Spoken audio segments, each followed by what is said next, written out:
सोमवार 17 मार्च बजरंग दल वालों ने शिवाजी पुतले के पास कलमे की चादर को जलाया। पुलिस प्रशासन के सामने आपत्तिजनक नारे लगाए और पुलिस प्रशासन ने मस्जिद से बच्चे नमाज पढ़ के निकल रहे थे, इन बच्चों पर लाठीचार्ज किया। ज़बरदस्ती लाठीचार्ज हुआ। पुलिस वालों ने गणेशपेट थाने के और कोतवाली थाने के जो स्टाफ है वो स्टाफ ने इन लोगों के ऊपर ज़बरदस्ती लाठीचार्ज किया। ये बच्चे नमाज पढ़ के मस्जिद से बाहर निकल रहे थे। সেখানে পুলিশের উপস্থিতিতে স্কুলের বাচ্চাদেরকে খারাপ স্লোগানে উত্তাল করে, আবার নামাজের পরে ওই পুলিশ নিজেই লাঠি চার্জ করে। তাহলে পুলিশ কি নিরাপত্তারক্ষী না সন্ত্রাস? এরা মানুষ না, এরা অমানুষ। পুলিশ নামের কলঙ্ক। যারা ছাত্রদের গায়ে হাত তোলে তারা কখনো নিরাপত্তারক্ষী হতে পারে না। তারা সন্ত্রাস ছাড়া কিছুই না।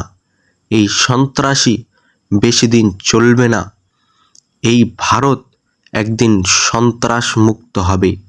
যেমন ইংরেজদেরকে এই দেশ থেকে তাড়িয়ে এই দেশকে ইংরেজ মুক্ত করা হয়েছে, তো পুলিশদের ইংরেজদের মতো দেশ থেকে তাড়ানো হবে।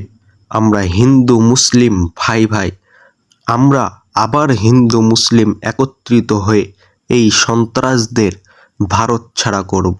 जी राजा भाई, इसको हम लाठीचार्ज भी बोलेंगे, इसको अत्याचार बोलेंगे, मारना बोलेंगे। लाठीचार्ज होता है तो सब पे होता है, उसको लाठीचार्ज कहा जाता है। ये बच्चों को मारा गया है, जबकि ये बच्चे आप देख सकते हैं कपड़ों से क्या दिख रहे हैं।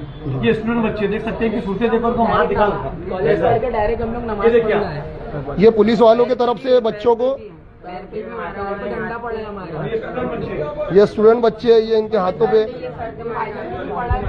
कौन, ये डीसीपी साहब इनने लाठी चार्ज करे। साहब जय हिंद साहब।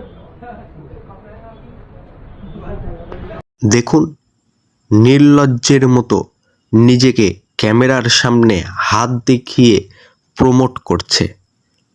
যেদিন এই জনগণ একত্রিত হয়ে ময়দান ঘেরাও করবে সেদিন আর পালানোর রাস্তা খুঁজে পাবেন না।